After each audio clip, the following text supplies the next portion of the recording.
Dios te bendiga, amado hermano, amada hermana, en el nombre poderoso de nuestro Rey Jesucristo. Te invito a abrir la palabra de nuestro Dios a San Marcos capítulo 11, versos del 15 hasta el 19. Dice la palabra de Dios allí, esta es la última semana de la vida de Jesús. Y dice allí, vinieron pues a Jerusalén, y entrando Jesús en el templo, comenzó a echar fuera a los que vendían y compraban en el templo, y volcó las mesas de los cambistas y las sillas de los que vendían palomas, y no consentía que nadie atravesase el templo llevando utensilio alguno. Y les enseñaba diciendo, ¿no está escrito, mi casa será llamada casa de oración para todas las naciones? Mas vosotros la habéis hecho cueva de ladrones.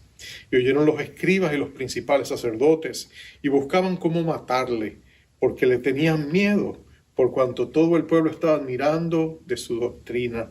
Pero al llegar la noche, Jesús salió de la ciudad. Vamos a orar. Padre amado, te adoramos y te bendecimos en esta bendita ocasión en que podemos estar juntos en tu palabra. Permite que tu palabra se convierta en alimento para nuestra alma, que traiga palabra de fortaleza, de esperanza, pero también que nos instruyas en los caminos tuyos para tener tu perspectiva y tu mirada y mirar las cosas como tú las ves, para atesorarlas como solo tú las atesoras. Ayúdanos también a abrir nuestros corazones para que tú toques nuestras vidas y nos bendigas hoy. Te lo pedimos todo en el nombre y por la gracia y para la gloria de nuestro Rey Jesucristo. Amén, amén y amén. Hace unos años atrás, cuando viajé a mi país, me enteré que un antiguo compañero de la secundaria se había convertido, había conocido a Cristo. Supe que vivía a unas casas de distancia, visitaba de vez en cuando. Así que cuando finalmente vino y nos sentamos, tuvimos la oportunidad de hablar, le pedí que me compartiera su testimonio. Lo hizo y después de hablar un rato, le pregunté, ¿y en qué iglesia te estás congregando? ¿A qué iglesia asistes? Y él me dijo, bueno, ¿sabes qué? No estoy yendo a ninguna iglesia, me dijo él, porque no me hace falta. Soy templo del Espíritu Santo. En realidad, soy una iglesia ambulante. Y al escucharle decir esas palabras me dio tristeza, porque realmente nosotros vivimos nuestra teología. Y si tenemos una teología equivocada, nuestra vida no va a recibir todo lo que Dios quiere que recibamos.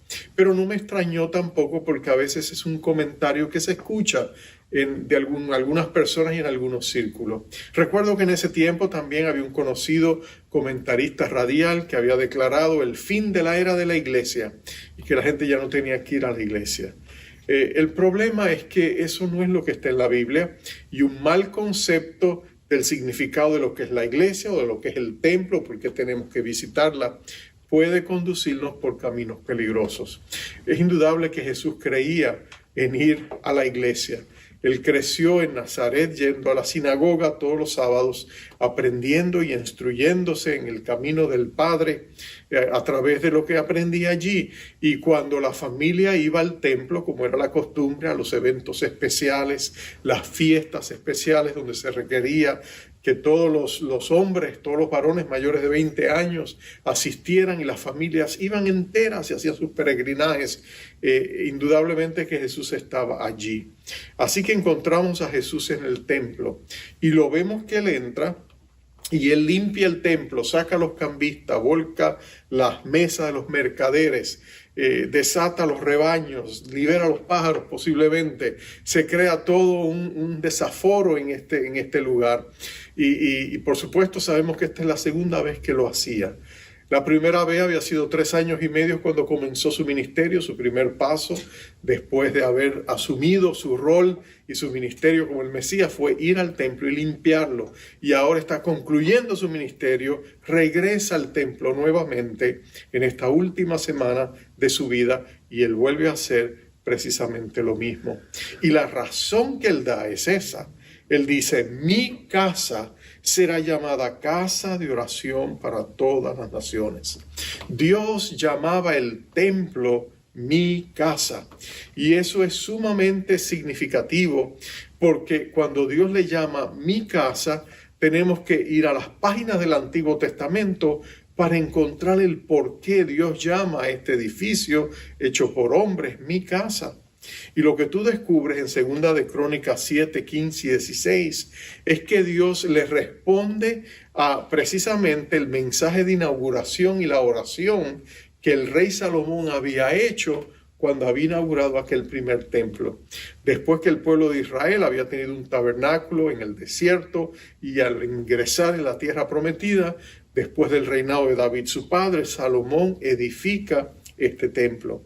Fue un templo hermoso, lo consideran una de las grandes maravillas del mundo antiguo, pero después que Salomón lo presenta y él reconoce que si los cielos apenas pueden contener la gloria y la maravilla de quién es Dios y su majestad, ¿cómo podría un lugar aquí en la tierra contener la gloria de nuestro Señor? Él estaba consciente de esa verdad y sin embargo, Salomón dice que por favor, ven aquí, que tu presencia manifiesta esté aquí para que tu pueblo pueda venir en tiempos difíciles para estar en tu presencia. Y Dios le responde esa oración y le da una visión el día siguiente mientras él descansa y Dios allí le dice, ahora, le dice Dios en 2 Crónicas 7, 15 y 16, ahora estarán abiertos mis ojos y atentos mis oídos a la oración de este lugar, porque ahora he elegido y santificado esta casa para que esté en ella mi nombre para siempre y mis ojos y mi corazón estarán ahí para siempre. Por eso Dios le dice, esta es mi casa, porque Dios, que es el dueño y el creador de todo lo existente, Él tiene el derecho absoluto de reclamar la tierra y su plenitud para sí mismo, porque Él no solo la creó, pero la sustenta por el poder que hay en su fuerza. Entonces Él dice que en aquel lugar Él pondría sus ojos, sus oídos, pondría su nombre y pondría su corazón. Por eso Dios dice, este lugar es el lugar que yo he escogido, lo he santificado, lo he elegido, dice Dios, para poner mi nombre y todo lo que Él mencionó, mis oídos, mis ojos, mi corazón en este lugar. Lo que Dios estaba diciendo es que ese templo sería antes que nada casa de oración. Y es interesante porque cuando Jesús entra a este templo, Él no está entrando al templo pasado, el templo original de Salomón. Él está entrando en una segunda casa que había construido, imagínate quién sino el rey Herodes. No la persona más simpática, pero lo había hecho para los judíos, para buscar el agrado de los judíos. Y es allí donde Jesús entra y donde Jesús dice, esta todavía es mi casa y será una casa de oración para todas las naciones. En otras maneras, el templo era el lugar, el foco central de la comunión entre Dios y el hombre. En otras palabras, en ese lugar Dios iba a tener un punto de encuentro entre tu necesidad, mi necesidad, la necesidad del hombre, la necesidad del ser humano y la omnipotencia y la misericordia de Dios. Era un lugar de encuentro antes que nada. Y Él dijo que sería antes que nada un lugar de oración. Un lugar donde tú y yo podríamos venir, derramar nuestro corazón ante Él, clamar sus promesas, reclamar lo que Él nos ha dicho que iba a hacer, o sencillamente arrepentirnos, pedir perdón, buscar su gracia infinita, y que allí Dios encontraría con nosotros y nos daría cuanto necesitamos. Ahora, el pueblo encontró que venir allí a orar era poderoso. Piensa de una manera, si la oración de una sola persona es importante para Dios, ¿cómo verá Dios cuando todo su pueblo se une en oración? Yo creo que sería la diferencia entre tener una sola bombilla encendida en tu casa en una noche oscura a tener toda la casa encendida, ¿no es cierto? O sea, hay cierta sinergia que se crea cuando estamos corporativamente unidos, cuando todos nos juntamos a una para tener comunión con Dios, para buscar su rostro. Este lema a veces tan latino de que en la unión está la fuerza, cobra una magnitud espiritual cuando hablamos de la iglesia de Dios reunida. De hecho, si eso es así para congregaciones en general, imagínate qué sucede cuando toda una nación, en un momento desesperado, doblan rodillas y buscan el rostro de Dios. Ese sentido de sinergia, sinergia es cuando la suma de los individuos, porque están unidos, llega a ser mucho más alto que el poder y la aptitud individual de cada uno de ellos. O sea, no es la suma de lo que cada uno puede hacer, sino que cuando ellos se juntan de alguna manera, la fuerza individual se incrementa a un nivel increíble. Eso es realmente sinergia. Para ilustrarlo, es como si tú pusieras un caballo a alar, dos caballos, cada uno alando una carga. Uno puede alar 15,000 libras, el otro puede alar 10,000 libras. Y tú dices, bueno, si los juntamos, van a poder alar juntos 25,000 libras, ¿no? Pero sinergia significa que cuando ellos dos se unen de una manera inexplicable, ellos terminan teniendo más habilidad para llevar más peso que las 25,000 libras, a veces el doble y a veces un poco menos del doble, pero de alguna manera el estar juntos crea una energía que es superior a la suma individual de su fuerza. No quiero abundar más, pero eso es básicamente lo que significa. Ahora, hubo tiempo donde naciones doblaron sus rodillas. Recuerdo cuando Inglaterra estaba por ser atacada por la famosa o infame, dependiendo del punto de vista, de la Armada Invencible, la Armada Española, con el rey Carlos V. Y cuando ellos venían a atacar, dicen que todo el pueblo en Londres, toda la nación también de Inglaterra, doblaron sus rodillas al Todopoderoso Dios, pidieron misericordia. Y lo que sucedió fue que se levantó una tremenda tormenta en el Atlántico y arrasó con la Armada Española. Ellos no pudieron llegar a Inglaterra. Y cuando los pocos que sí pudieron llegar ya, no era lo mismo, ellos terminaron perdiendo. Durante la Segunda Guerra Mundial, durante batallas claves, cuando cada una de las naciones aliadas tenían que enfrentar grandes desafíos, muchas veces ellos declararon días de ayuno y oración y movieron la mano de Dios desde el día de D-Day, a la invasión a Normandía, la batalla en Inglaterra, todas las luchas que ellos enfrentaron, y vez tras vez vieron la mano de Dios en respuesta a las oraciones de sus intercesores. Algo especial sucede cuando una iglesia ora unida. Y el templo iba a ser el lugar donde, si se humillaba el pueblo de Dios, Dios vendría e intervendría de manera sobrenatural para sanar la tierra, bendecir al pueblo o librarle de sus enemigos. Y por eso Dios decía, mi casa de oración, mi casa sería una casa de oración para todas las naciones. Pero nota también que Dios reclama su casa. Este es mi segundo punto. Él dice que su casa era personalmente suya. En otras palabras, la casa era la casa de Dios. En otras palabras, no solamente significaba que sería un tiempo donde estarían orando, pero también sería una casa donde Dios establecería en cierta medida su trono. Era el lugar donde Él reuniría a sus hijos. Si lo miramos desde la perspectiva del Nuevo Testamento, el Padre reunirá a sus hijos en su casa. Jesús dijo, donde dos o más se reúnen en mi nombre, allí estoy yo en medio de ellos. El sentido de la presencia manifiesta de Dios se manifestaría de manera especial cuando nosotros nos reunimos en casa. Dios llamaría en cierta medida mi casa, es como decir mi hogar, es como decir es donde yo estoy con mi pueblo, mi gente, mis hijos. Tú sabes que cada uno de nosotros tiene un rincón donde lo llamamos nuestra casa, ¿verdad que sí? Hay un lugar donde nosotros vivimos, donde nos sentimos más cómodos que en ningún otro lugar.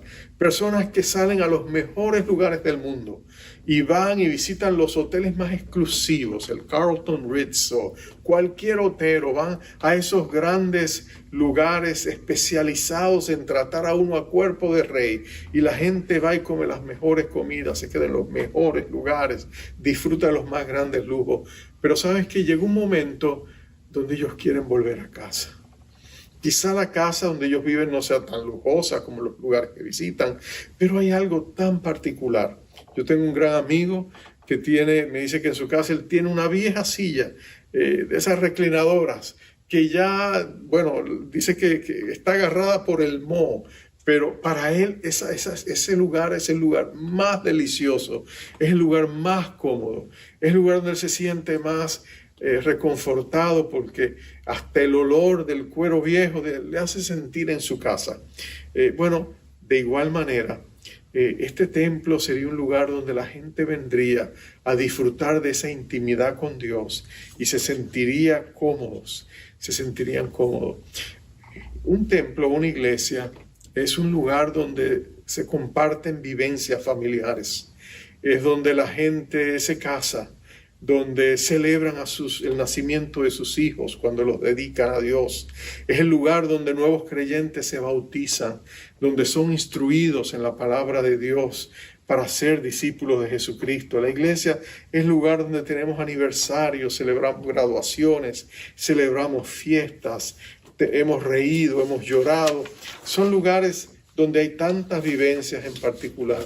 Una iglesia, a través de toda su vida, toda su trayectoria, reúne y acumula toda esa serie de experiencias que santifican el lugar, ¿no es cierto? Porque todo eso, aún el júbilo de la oración, se hace en la presencia de Dios. En esos lugares, en esos templos, hemos escuchado la voz de Dios, nos hemos arrepentido, hemos hecho nuevos compromisos y nuevas consagraciones, hemos sido restaurados, hemos sido sanados, hemos servido, hemos ministrado.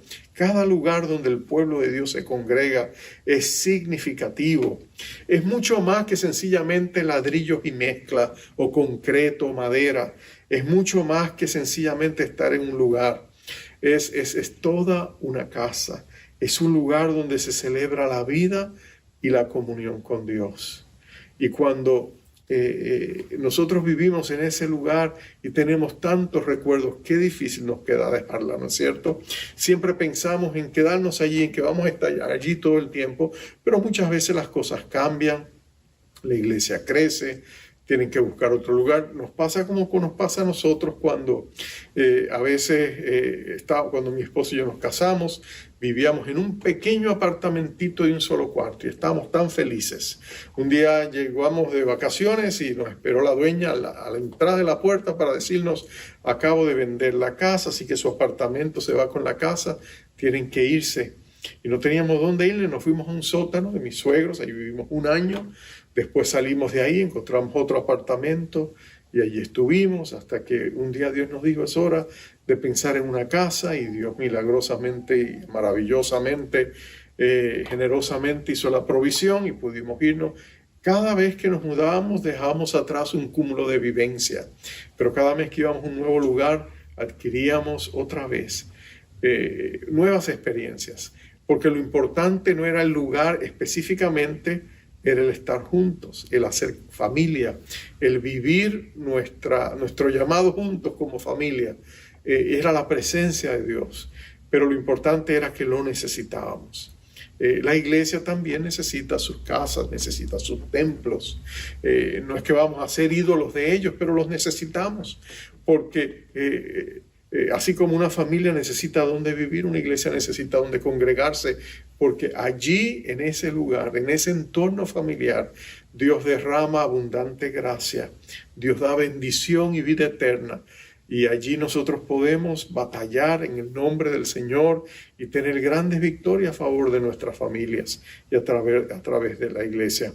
Imagínate un joven que le fuera a proponer matrimonio a una joven y le dijera: mira, te quieres casar conmigo, tengo un buen trabajo.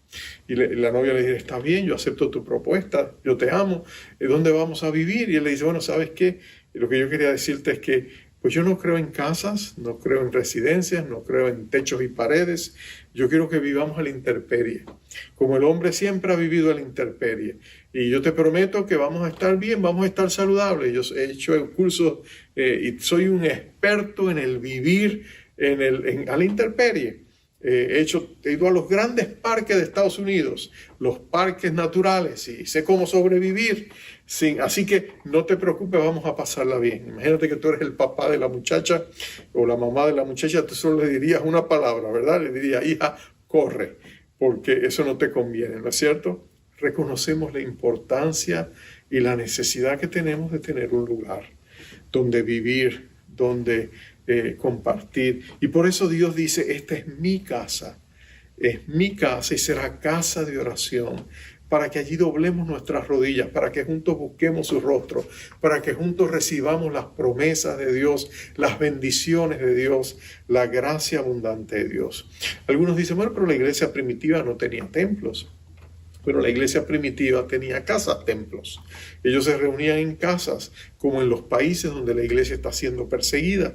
Ellos se reúnen en casas, templos. Se reúnen a veces clandestinamente en algunos lugares, ¿no es cierto?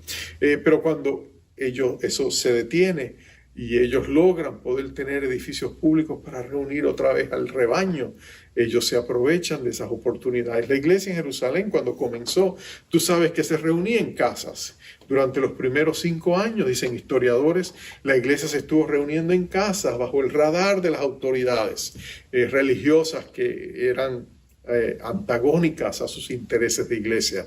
Pero ellos aún así iban al templo de donde estaba Jesús hablando, y allí bajo el pórtico de Salomón se reunía la iglesia corporativamente y oraban juntos, compartían juntos.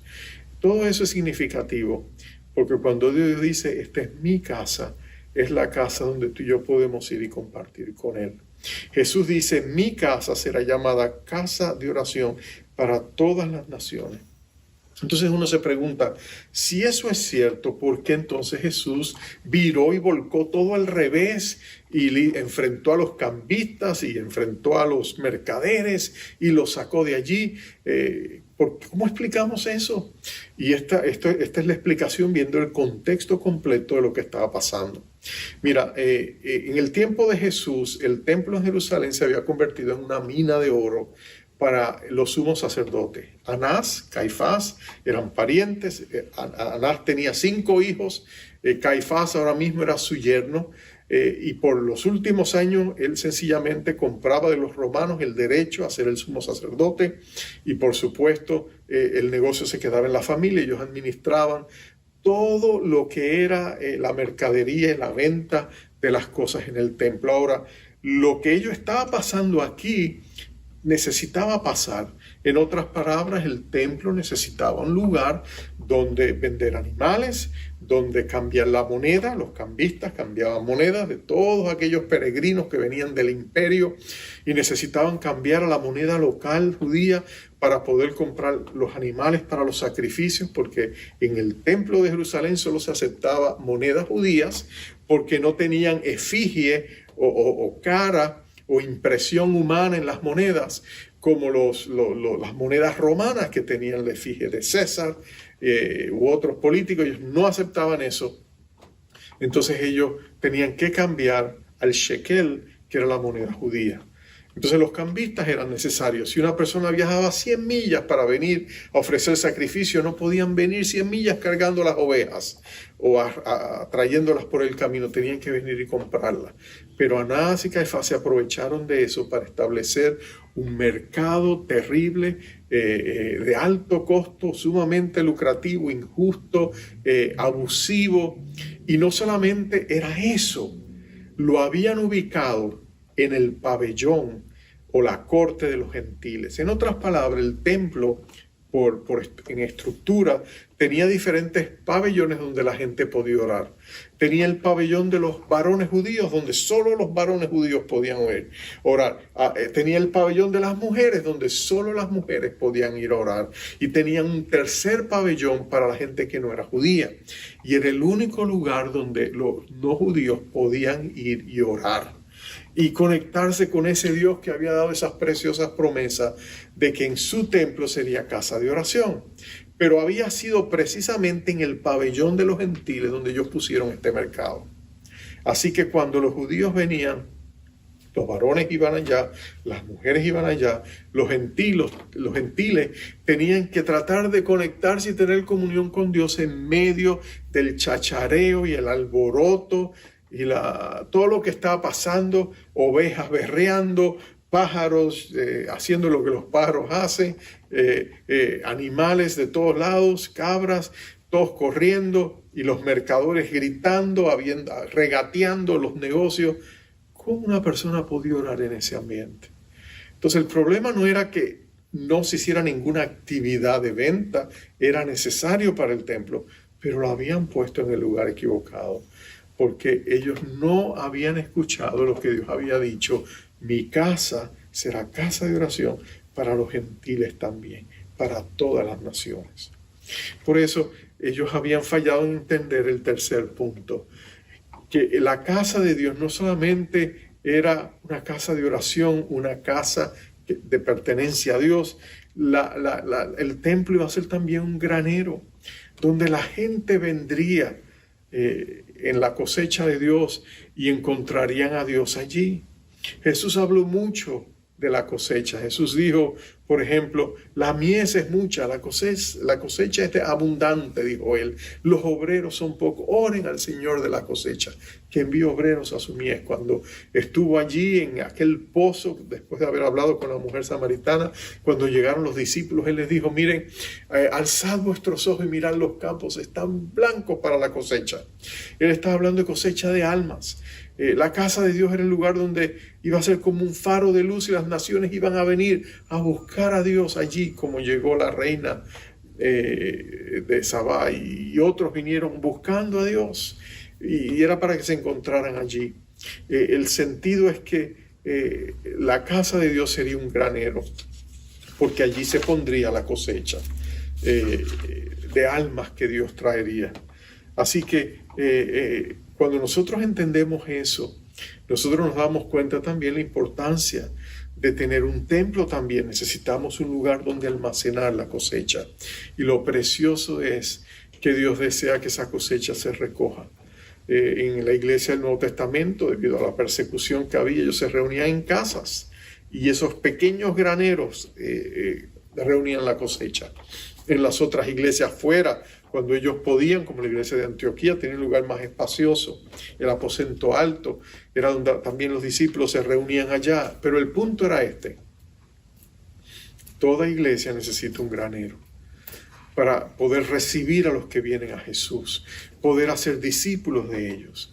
Por eso, cuando nosotros decimos, yo no necesito la iglesia, yo no necesito el cuerpo de Cristo, yo soy un individuo, nos perdemos de vista la necesidad corporativa que Dios tiene para su iglesia. Pablo lo ilustró también cuando dijo: somos el cuerpo de Cristo. Ningún miembro funciona por sí solo. Trabaja, interactúa, se integra a la visión corporativa del cuerpo.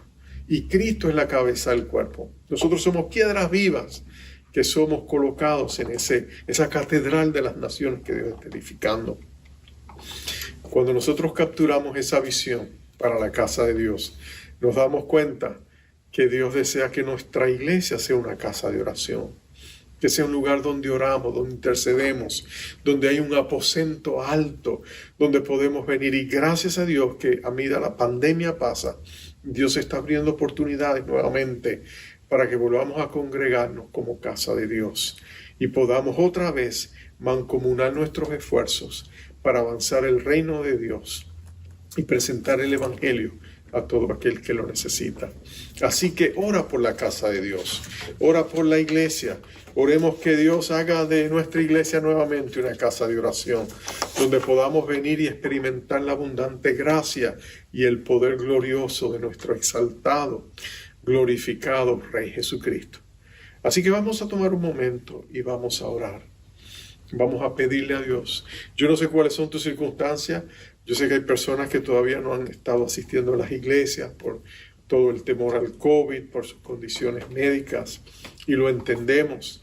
Pero ora por los que están llegando y por el día en que tú también puedas estar presente, cuando este COVID sea toda una pesadilla que ha pasado y quede en el espejo retrovisor de nuestras vidas y nosotros juntos podamos buscar a Dios y podamos estar juntos y ser la iglesia de Cristo, unidos en un mismo propósito de buscar la gloria de Dios, llenarnos del Espíritu Santo y salir y cumplir con nuestra misión. Vamos a orar. Padre, gracias que somos casa de Dios, puerta del cielo. Gracias, Padre, que venir a tu casa es saber que somos parte de un cuerpo de Cristo, que unido podemos juntos, con la sinergia que tú produces por medio de tu Espíritu, hacer mucho más de lo que pedimos o entendemos, según el poder que tú has puesto en nosotros. Te pedimos por tu iglesia, Señor, permite que tu iglesia se levante después de esta pandemia con vigor santo, unción divina, y podamos salir y alcanzar a los que están perdidos, los que necesitan escuchar de Jesús. Y Señor, te pedimos que en el nombre glorioso de nuestro Rey Jesucristo, tú cubras a tu iglesia con tu sangre, que expandas nuestro territorio, nos prepares para la cosecha y pongas en nuestro corazón el deseo santo de ser la iglesia de Cristo, el ejército de Dios, un ejército de salvación que busca a los pródigos de nuestra ciudad, busca a los perdidos donde quiera que están y les llevan a los pies de Jesucristo, porque es Jesucristo mismo quien los busca, quien los prepara y quien anticipa nuestra llegada a ellos. Así que derrama tu abundante misericordia, invalida toda maquinación del diablo en contra de tu iglesia y permite que tu iglesia pueda levantarse en el nombre de Jesús y cumplir no solamente tu cometido, sino especialmente disfrutar de tu presencia en unión a nuestros hermanos. En el nombre glorioso de Jesucristo te lo pedimos. Amén. Amén y amén. Te envío, como es de costumbre, con la bendición del corazón mismo del Dios que la dio y que instruyó a que la impartiéramos. Dice así: Jehová te bendiga, Jehová te guarde, Jehová haga resplandecer su rostro sobre ti y tenga de ti misericordia.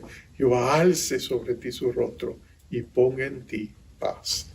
Bendiciones, amados. En lo secreto contigo quiero estar, quiero tener intimidad con tu verdad. En lo secreto, allí en tu altar, puedes abrir mi corazón y trabajar. Restaura mi interior con tus manos de amor. Solo busco ser más como tú. En mi habitación o en la multitud te adoro. En lo secreto te adoro.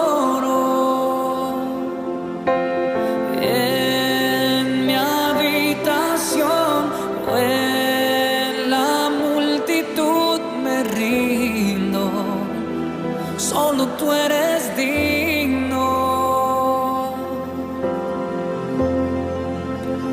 En lo secreto contigo quiero estar, quiero tener intimidad con tu verdad. En lo secreto, allí en tu altar, puedes abrir mi corazón y trabajar. Restaura mi